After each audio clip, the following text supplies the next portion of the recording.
Thank you very much, everyone. It's a pleasure to be here. As you can see, I'm not scarred, so it's not really a war out there, although mentally, maybe a few scars. It's really a pleasure to be here. I've gone through most of the talent management sessions, a lot of things, I think, very similar, and you'll see some of it back again. But this is kind of a special story. It's kind of my story joining FedEx 4 years ago, what we've been doing and what we've run into, and how we fixed that, what we're running into. So very briefly, FedEx Express, very large company, founded 40 years ago, 700 planes in the sky. They cost $200 million a year, so there's a lot of money in the sky. 142,000 employees. This is FedEx Express. The global FedEx company has 360,000 employees. The majority, about 300,000, are in the US, headquartered in Memphis. All our board members are kind of the same nature, so very American company. 3.5 million packages a day, 11 million pounds of freight, and Express has 25 billion on revenues. So from 40 years ago, from one package on a plane to today, that is quite a phenomenal entrepreneurial thing. And the founder and chairman and president and CEO of FedEx Express, the one who put that first package on a plane for more than 40 years ago, had a very simple business model, which we call PSP, People, Service, Profit. And it starts with the people. If we have a very highly engaged workforce, they will deliver excellent customer service. We call that our purple promise, and we have purple blood. And that excellent customer experience will deliver more customers, more profit, which we can then reinvest into the company for growth and, of course, into our employees. So not only did Fred Smith think that that's a really good business model, but he said it's also a lot more fun to work in a company like that, so people will like it. The cultural strengths that FedEx has are sometimes get accolades in the big external things. So we're number 8 last year on the Fortune World's Most Admired Company list. We're already 10 years on the Fortune World's Great Places to Work list in the top 10 years in a row. Tomorrow I'll be in Rome accepting the European Multinational Great Places to Work Award. As far as I know, we're 20th. We will see. And those are really special because if you compare other companies who get that, we have 75% of our people who work in the cold, in the rain, lugging packages, off planes, on trucks, in nasty dogs when they try to deliver their packages and all that stuff. And if you then compare with the IBMs of the world and those kind of companies where their great place to work is actually quite often in their home because they're allowed to work at home, it's not comparable. We do a lot on humanitarian awards. So our people are on the road all over the place, run into a lot of accidents and things that happen, and our people are expected to stop the van and help, and they get awarded for that.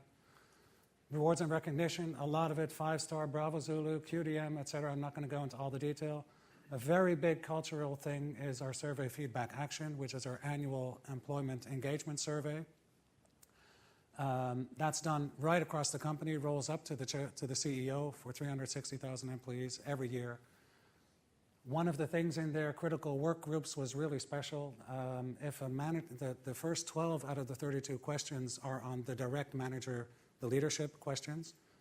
And if someone gets a critical score there, which is below a 3.2 average, then it becomes a critical work group. And actually, HR comes in and coaches that group for 3 to 6 months until there's a resurvey done and they're no longer critical. Which you can question if that's really the role of HR, but that's what happens, and it's been that way for 40 years. Guaranteed fair treatment, so employees can appeal against decisions, 1 level, 2 level, 3 levels. Open door, they can always skip level to the next manager or even 2 managers above if they have an issue with their manager or the manager above. The Purple Promise, I mentioned that quickly. So we get a lot of discretionary effort from our people. The Tom Hanks movie is maybe the nicest commercial of that the package even gets delivered after I don't know how many years on a castaway island. We do a lot of FedEx Cares, that's in our CSR policies, so we go out and we help paint hospitals or support with schools or things like that. And we have a culture of 85% of our leadership positions, it might be even a bit more, which are filled internally. And there's more, but this is just to give you a picture of how, many companies say people are our most important asset. FedEx with PSP from day one, all our processes, systems, policies, competencies are geared around the people as our number one priority.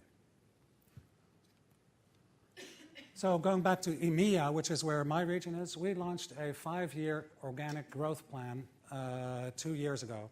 It's very granular. It's really important to understand that for the rest of the presentation.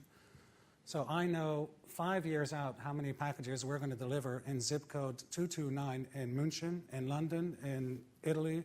We have mapped it out into detail. You can see there's a bit of an engineering culture in FedEx as well.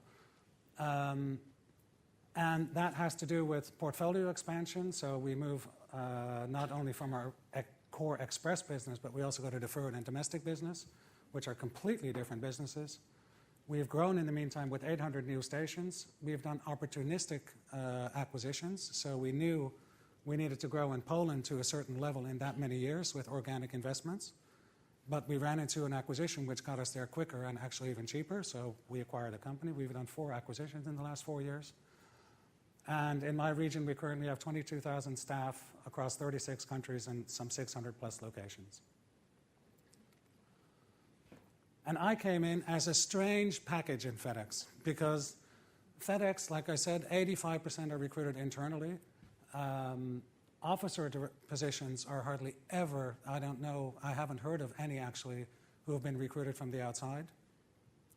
And certainly for HR, because that people agenda is so core to the DNA. They don't want a stranger coming in to mess up their HR agenda. But they did, because of that growth plan, and they needed an HR person to help deliver on that. So I came in, and the first thing I saw is that the HR strategy was not developed as part of the growth strategy. We had perfect finance strategy, 5 years out. We knew the numbers, and we knew the expenses and the cost. Marketing, which products we're going to put in where, how many volumes, yields, the whole thing. Our network was even planned almost 10 years out, because if you want to get an extra landing slot at an airport, those are kind of the timelines, so that's a really long-range planning. Our IT systems to support were also planned 10 years out, and then we got HR, which was like, I couldn't really even see what was going to happen next year, so we were really in the operational area. And the HR organization I inherited was really very policy and procedure compliance, more administrative than business partnering. So we designed the solution, and we said, if this is the growth strategy on top, we had 5 core elements which were agreed in the growth strategy. Great teams working together, keeping the purple promise, remember that's the discretionary effort for our customers, growing in Europe, that was organic growth, optimizing India. There were 3 acquisitions in India in the last 5 years which had to be integrated, and expanding in the Middle East and Africa, where just last month we announced the acquisition of our South African company. 7 integrated HR initiatives to support that strategy. And the integrated piece is very important. We had functional excellence, which is a program of how can we do process reengineering in the support functions to drive efficiencies and better service levels, driven by HR. We had Resourcing Task Force, which is a program where we agreed that it's a cost reduction program around particularly the support functions. And we saw that a lot of our support functions are in the most expensive countries in Europe. And they do not need to be local. So we did a mapping of 18,000 positions, really seeing, does this position really need to be local or can it be done remote? If it can be done remote, we will move it to Poland, UK Midlands, or India.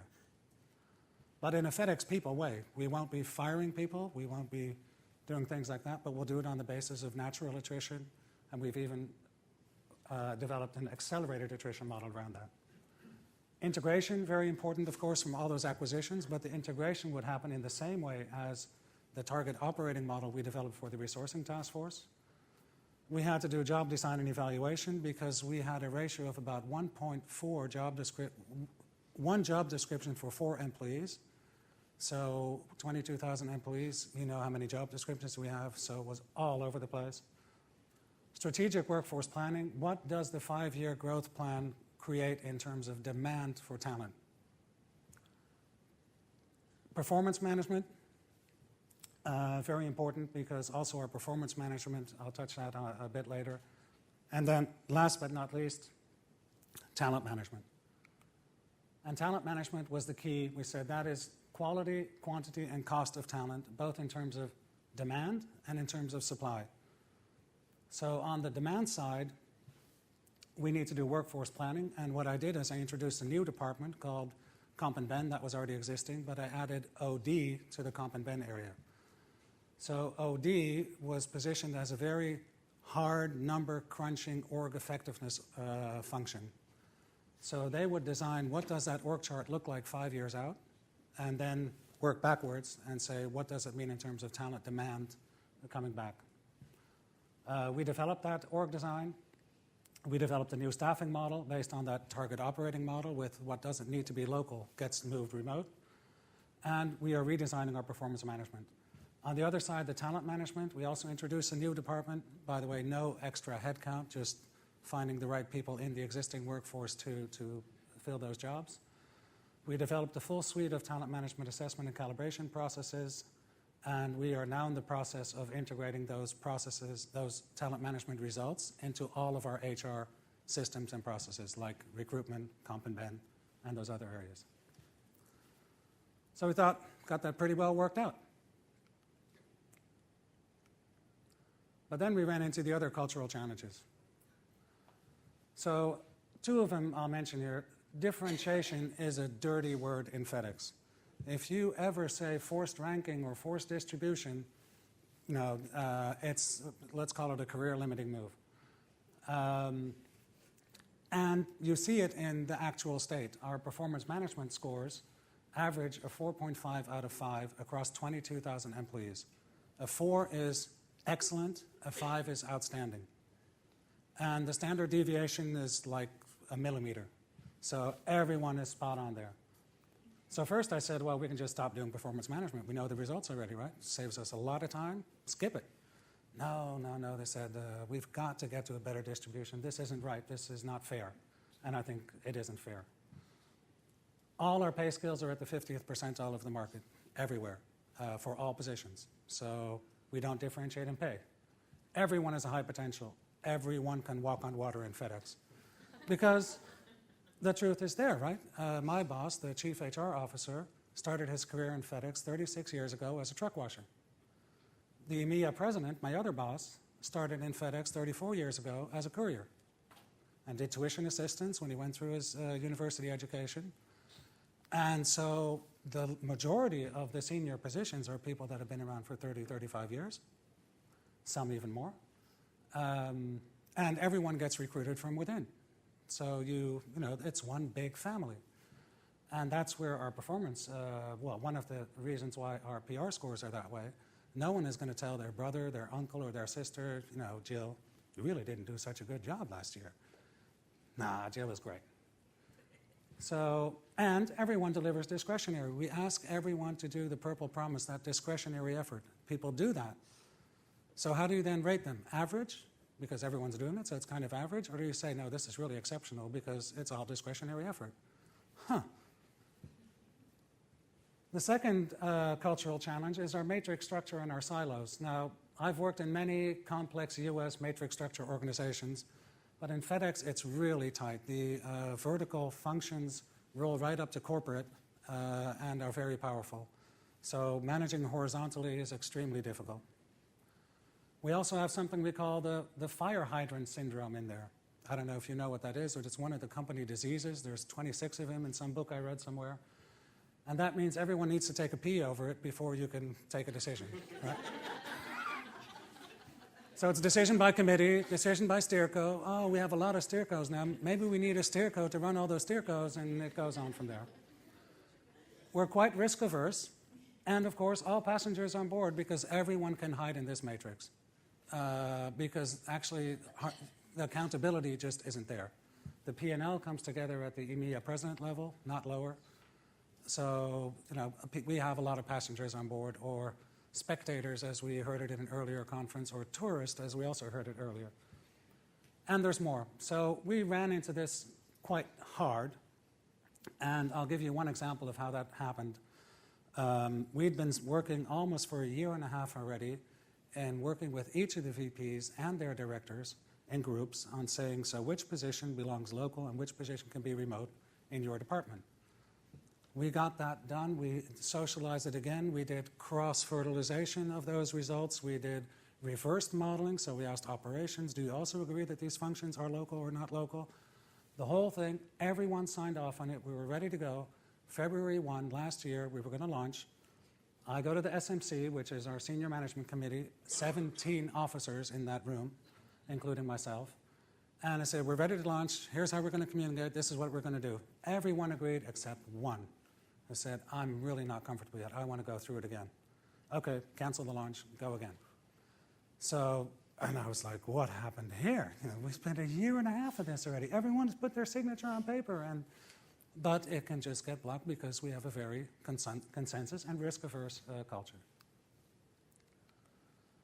So what we did is, actually 2 years ago, I sent 2 of my team members in that workforce planning group to the London Business School to learn about change management. And they were in a session with Chip and Dan Heath, who wrote a book called Switch. For those of you who haven't read it, it's phenomenal. I love it. And he talks about the elephant, the rider, and the path. So an example, the rider is your head. Your head knows that eating a lot of chocolate is bad for you. The elephant will continue to eat chocolate. Now, the elephant is really strong and big, and the rider is, well, even if you're very strong and big, you're a lot less powerful than the elephant. So the rider can try to whip the elephant into shape and continuously pull on his ears to say, no chocolate, but you have to go over there. The result is the rider will get exhausted. So the solution that Chip and Dan propose is you have to create a really clear path.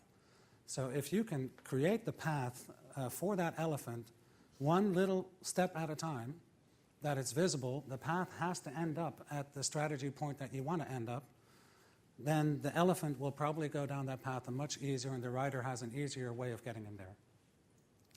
So the rider, the brain, the elephant, let's say the ingrained way of doing things, or the culture. And what we've done is made sure that the strategic outcomes are anchored very toughly at the executive level. So those 17 people in the SMC, we will not deviate from our strategy. Everyone is going to be very consistent in that. I've created with my team for each initiative, well, with my team coordinating it, because we brought everyone on board for that, a very clear path of the sequences and small baby steps. One of my female directors who reports to me says, Jerry, we're doing a lot of breastfeeding in this organization. It's hand-holding, breastfeeding. When are these guys going to, but we have to do it because or else it doesn't change. Engage, engage, engage at all the levels, and always be prepared to do the rounds again. Like that one time, February, it failed, we go back again. We go back again. It just keeps coming. As long as the strategic outcomes are tightly aligned and we don't deviate from that, then we're in good shape. So never underestimate the power and the weight of the elephant, the way we do things around here. And I'm going to close with just this short little story about the monkeys in the cage. Some of you might know this, some of you might not. Research done in 1965 in the US where they put 5 monkeys in a cage. In the middle of a cage there's a ladder. Above the ladder there hangs a banana. And of course the monkeys go right up the ladder to get the banana. But as soon as they touch the ladder, ice cold water is sprayed across the whole cage, and all the monkeys do not like ice cold water. So they learn quite quickly that if you touch the ladder you get wet, so we don't touch the ladder anymore, right? So then they take one monkey out, put another one in who doesn't have that experience yet. That one runs straight to the ladder, and the 4 others beat up that monkey. You aren't going up that ladder, right? They take another one out and put another one in. 4 of them beat up on that one. Even the one who'd never had the experience beats up on the new one coming in. Till the end of the story, you have 5 new monkeys in there. No one goes up the ladder. No one has been sprayed. And they turn the sensor off, and no one goes for the banana. Because that's the way we do things around here. So I get beat up sometimes in FedEx for what I'm trying to push through. And my boss, Shannon Brown in the US, who is the guy who was the truck washer 35 years ago, says, hey man, that's your job. If you don't get beat up, you ain't doing your job right. So you got to keep going, because that's why I brought you on board 4 years ago. So, and I love it. The guy's great, and he says, go, go, go. But it's really tough, and I think for all of us probably, because it would be very easy for me to go sit back and relax. I'll get a 4.5 on my performance rating like everyone else. I'll get my bonus. Why the hell am I doing all this? Because I know it's the right thing to do for the business. And if that causes some friction, we heard just in a session previously, some friction can create heat, and heat is what creates delight. So with that, never give up. Thank you very much.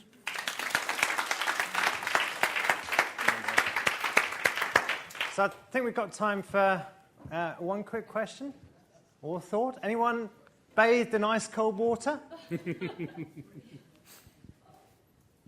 Thank you very much. I know you're going to get a 4.5 or more. I know the rest of your employees are going to get a 4.5 or more. You said, well, why do it? What would happen in FedEx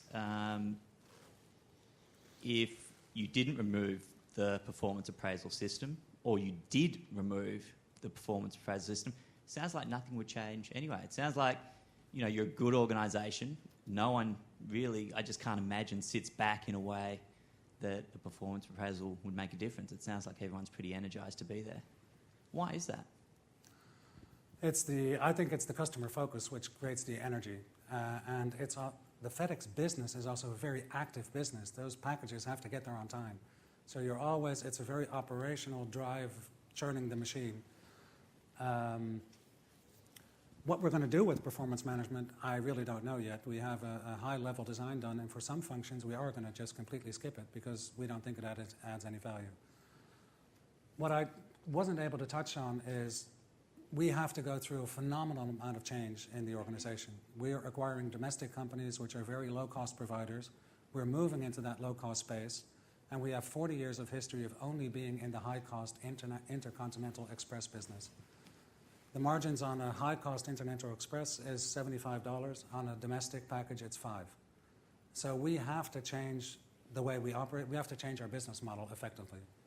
And if we don't drive this type of change, which we're looking at, and find the right talent and the right skills, the competition is just going to walk away with it. Jeff, one last question, then we must move on because we've got people knocking on the door. Hi, very, very good presentation. Thank you. Whereabouts in the journey are you now with all the changes? Launch date is now July 1. Right. Good luck. Keep your fingers crossed. We're having some review sessions before the 1st. Okay. Jeff, thank you very much. Thank you. Thank you very much.